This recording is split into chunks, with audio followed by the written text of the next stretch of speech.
you will hear a telephone conversation between a customer and an overseas shipping agent.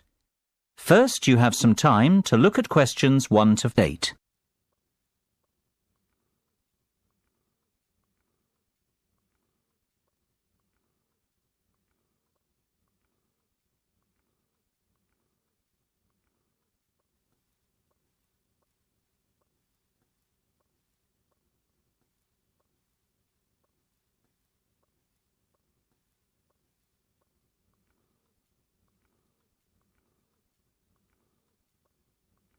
You should answer the questions as you listen, because you will not hear the recording a second time. Listen carefully and answer questions 1 to 8. Good afternoon, Denham Shipping. How can I be of service? Well, I wish to inquire about sending a container of personal items from the UK to Ireland. No problem. Would you like me to give you an estimate of the cost? Yes, please. Well, first of all, may I take your details? Of course. My name's Tim Lafferty. Could you spell your surname for me, please, Tim? Yes, it's Lafferty. L-A-F-F-E-R-T-Y. Thank you, Tim. Now, where would you like us to pick your container up from? My university, if possible. OK. Let me make a note of the address. It's Abbeyfield University. Is that A-B-B-E-Y-F-I-E-L-D?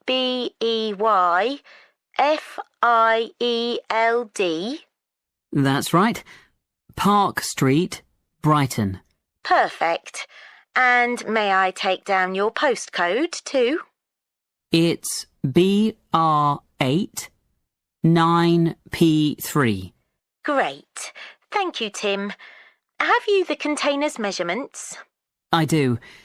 It's approximately 2.5 metres long by 1.25 metres wide. I see.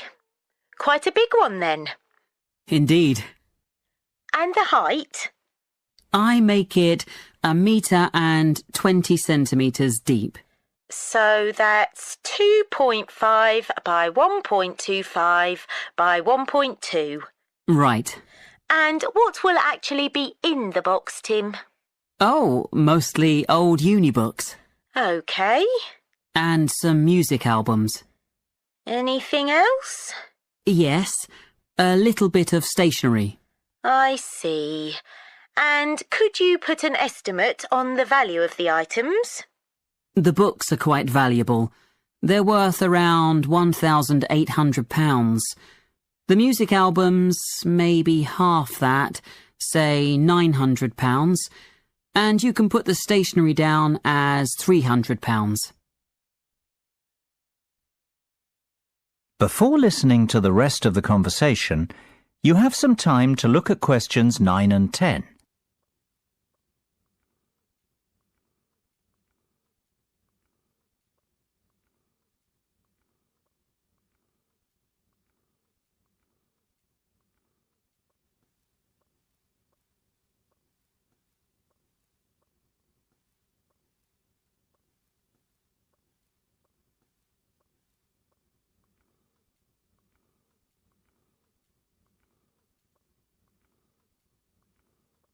Now listen and answer questions 9 and 10.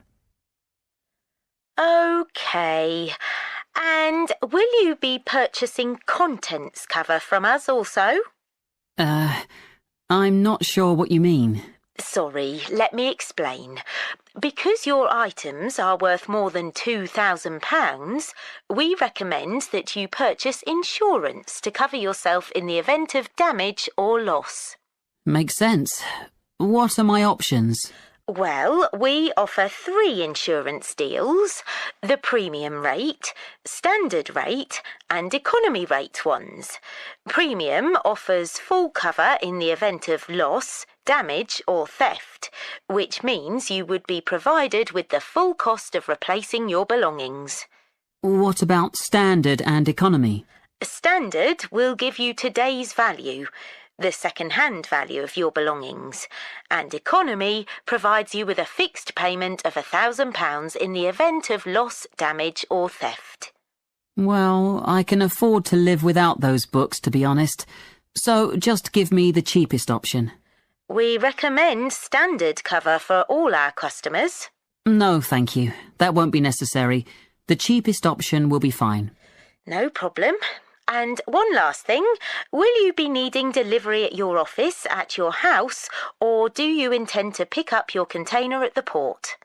Home delivery would suit me best, I think. We'll get that process for you. That is the end of part 1. You now have half a minute to check your answers.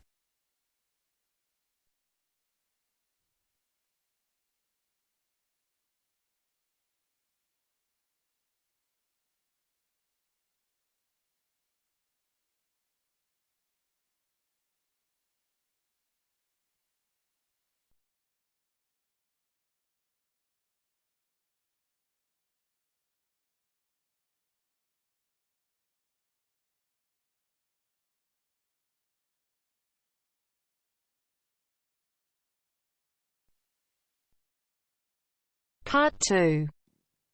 You will hear part of a local radio program about fighting air pollution in Canadian towns. First, you have some time to look at questions 11 to 14.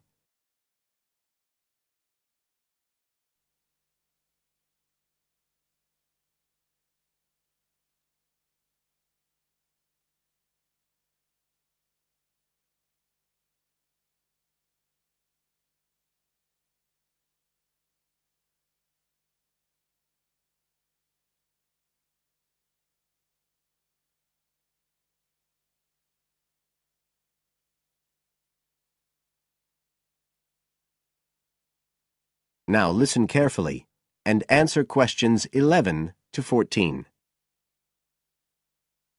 Good morning, folks, and welcome to the information roundup on your own local radio station. This is Larry Knowles talking to you this morning on Tuesday, the 25th of May. And the first item coming up is a reminder to you all out there about Canadian Clean Air Day, which is on June 6th. In case you weren't around for the last one, this is a chance for Canadians everywhere to focus on the problems of air pollution and to actually try to do something to help reduce the problem. How many Canadians do you think die annually because of air pollution? 2,000? 3,000? Well, the rate is a staggering 5,000, and it's likely to grow unless we do something. And it's this concern with your health that's the driving force behind the government campaign that is sponsoring Clean Air Day. So what causes air pollution in the first place? Well, the transportation sector accounts for 27% of all greenhouse gases produced in Canada. It's also the biggest source of that thick, polluted air from traffic fumes that we call smog. And it's the tiny particles and ground-level ozone in smog that are the main causes of health problems and even deaths across the country. Of course, it's worse in the big cities, but researchers have only recently realized that all you need are low levels of air pollution to seriously damage your health, so we're all at risk. You now have some time to look at questions 15 to 20.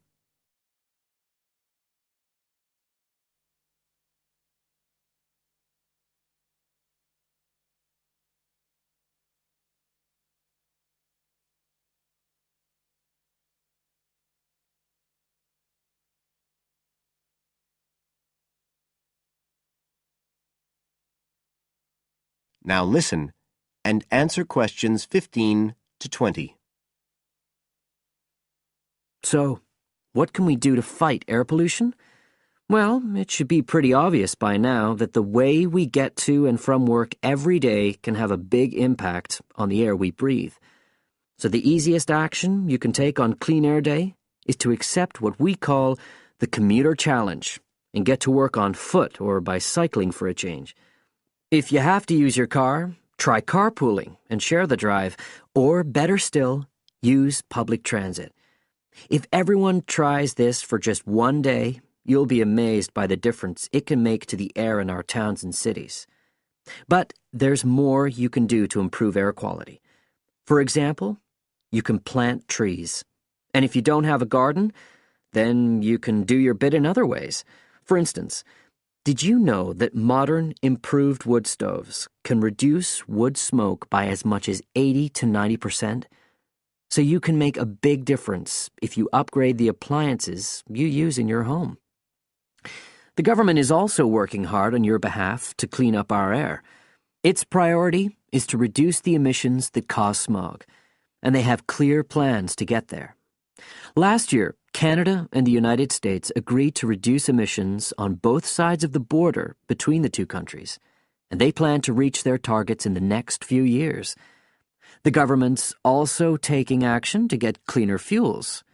It's already reduced the sulfur contained in gasoline, and it hopes to reach the reduction target for sulfur in diesel by next year. But the measures don't just focus on the motorist. The federal government's also working to reduce emissions from power plants and factories right across the provinces. You can find out all about government action and all the plans for Clean Air Day events. That is the end of part 2. You now have half a minute to check your answers.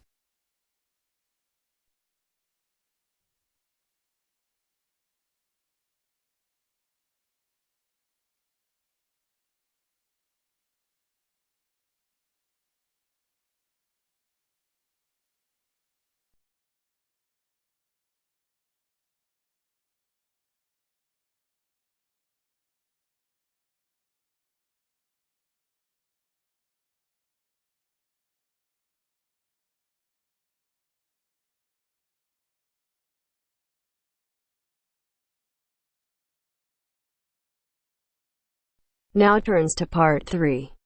Part 3. You'll hear a conversation between Astrid and Henry about the lecture they've just heard. First, you have some time to look at questions 21 to 24.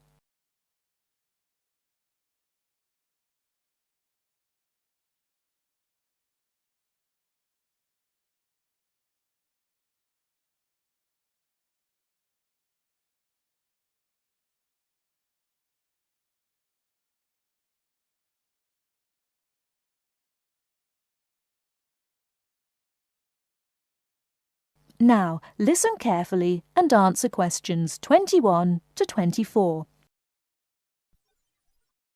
Henry, don't you think Dr. Adams' lecture was really very good? He could talk about the telephone directory and make it interesting. All his lectures are like that, Astrid. He's just one of those people. I wish we had him as our tutor. I bet you that he is very demanding, though. Boris is in his tutorial group and agrees that he is brilliant, but he puts them under a lot of pressure. But don't you think that's good? Perhaps. Anyway, he's interesting and rather funny. Did you take lots of notes in the lecture? Yes, actually I did. In fact, several pages. I didn't think I had taken so many.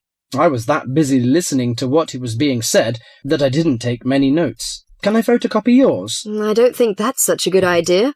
You won't be able to read my handwriting. And sometimes I write them in English and sometimes in Arabic. Oh, let's have a look. Wow, your notes are so neat. Well, there's not much in Arabic. There is on this page. Yes, there is. Dr. Adams would be pleased to see this, especially given what he's talking about.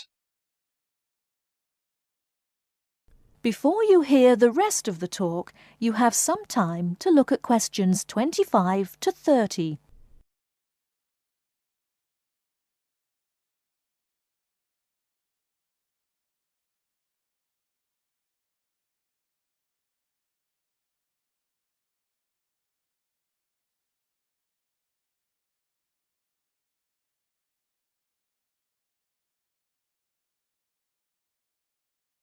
Now listen and answer questions 25 to 30. Don't you keep careful notes? Sometimes. It depends on the lecture. I don't think I'll forget Adams's lecture today, but some of the details will fade. I type up everything afterwards, so you can have a copy then, and you can fill in anything I've missed. I'm not so good on the broader concepts. I'm better when it comes to detail. Just what Adams was talking about. Well, I am definitely a detail person. I need to have everything written down before I can get the concepts clear in my head. And I am the complete opposite. I find all the detail clutters up my mind, and I get very frustrated, which was just what he was on about. He mentioned a book he had written. He mentioned several. The one on space and the individual. Yes, called My Space. It's on the book list. So it is. I think I'll get that out of the library, or get my own copy. Did you get what he said about spatial awareness? I didn't really. Yes, it was fascinating. I can't be as eloquent as Adams was, but I know several people who are frighteningly intelligent, but they have difficulty reading simple directions, even when getting to places that they know very well. I find that difficult to understand. Everyone learns the way to walk to the shops and things like that. You mean just the way people learn spelling? You know, people misspell words, make mistakes in countless areas of their lives, and going in the right direction is just the same.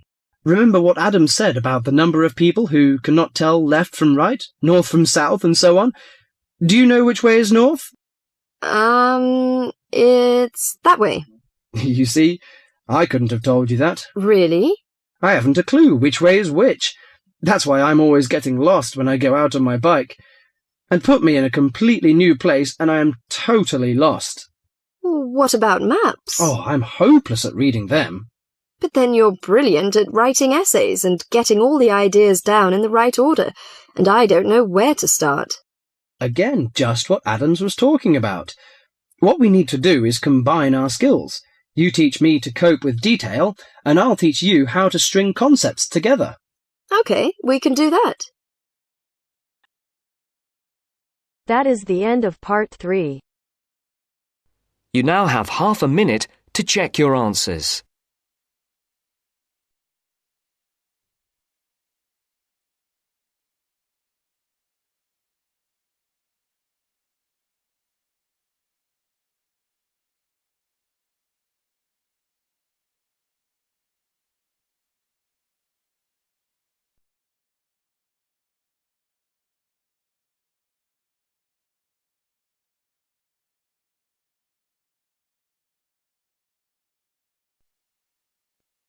Now turns to part 4.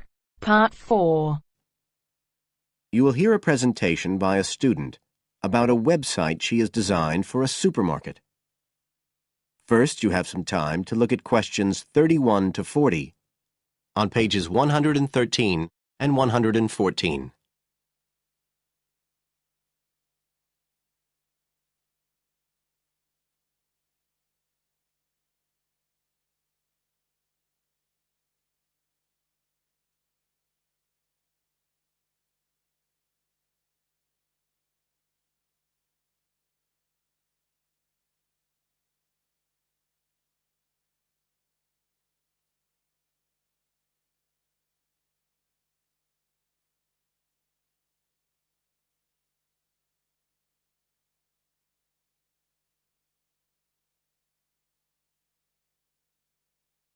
Now listen carefully and answer questions 31 to 40. For my website design project, I decided to approach SuperSave supermarkets because I have an evening job at the supermarket, so I already have a slight insight into their organisational goals and workings.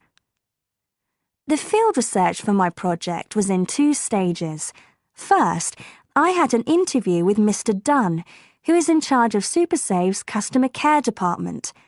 I discussed the project with him in order to identify the supermarket's requirements.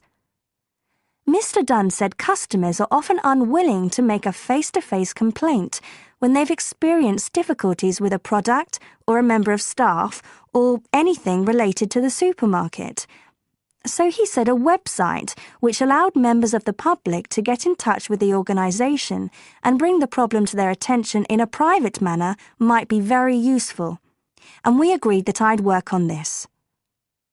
For the second stage of my research, I devised a questionnaire to put to SuperSave customers. I needed to find out about the customers' experiences of problems, together with their attitudes towards making complaints, both directly and indirectly. I used a mixture of closed questions, such as, have you ever experienced a problem at any SuperSave store? And open questions, such as, what would you find helpful about a customer complaint website? I decided to do interviews rather than rely on distribution of the questionnaire, as I felt this was likely to lead to a higher take-up rate. I visited 4 SuperSave stores, 2 in the city centre and 2 in the outskirts, and altogether I interviewed 101 respondents. Then finally, I analysed the results.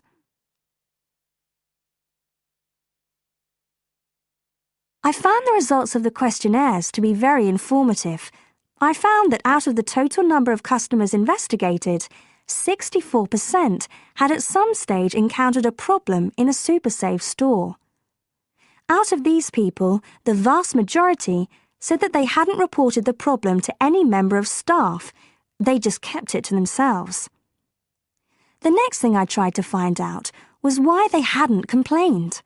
Well, about 25% of the people I interviewed said the reason was that they couldn't be bothered, and a slightly smaller percentage said that they didn't have enough time. But 55% said the reason was that they felt intimidated.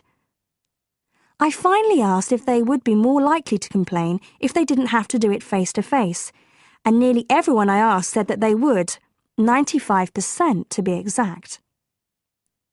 I then set about designing the website to meet these needs. Once I'd completed the website, I made another appointment with Mr. Dunn to find out what he thought of it. Mr. Dunn said he felt that the pages would benefit his organisation by giving customers a new way of expressing their complaints and by making it easier to collect complaints, identify specific places where service and customer care were not as good as they should be, and act upon them accordingly. SuperSave is already a highly customer-orientated organisation, and he thought our website would be an excellent addition to their customer care effort. This is all well and good, but there still remains the general problem with websites, that there's the lack of access to online computers. Surprisingly, in my survey, I found that 88% of those interviewed had access to the internet, which I felt was quite high. But this access wasn't always direct. For some people, it was through their children and grandchildren and neighbours and so on, rather than being readily available in their own homes. This could prove to be a major drawback to the site, but it is still better to have it now to get the edge over competitors, however slight, and in the very near future, it is expected that almost everyone will have direct access to the internet. Another thing to consider is that at the moment I can only base our conclusions on data gathered from a tiny fraction of the supermarket's customer base.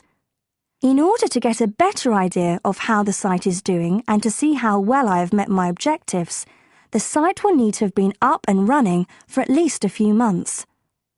After this time, it'll be possible to see whether or not people are actually using the site and if it's helping to make improvements to their customer service. It would also be interesting to study the effect of the site on staff at the supermarket. Morale could be dented as more complaints come in. Staff may feel they are being unfairly criticised and that there is no need for another way for customers to complain. But also, the site could boost morale by making staff come together to overcome the constructive criticism, and they may gain more job satisfaction by knowing that they are making a difference to the customer. So, overall, I feel my website has met my objectives, but there is scope for improvement and expansion. Are there any questions? That is the end of part 4.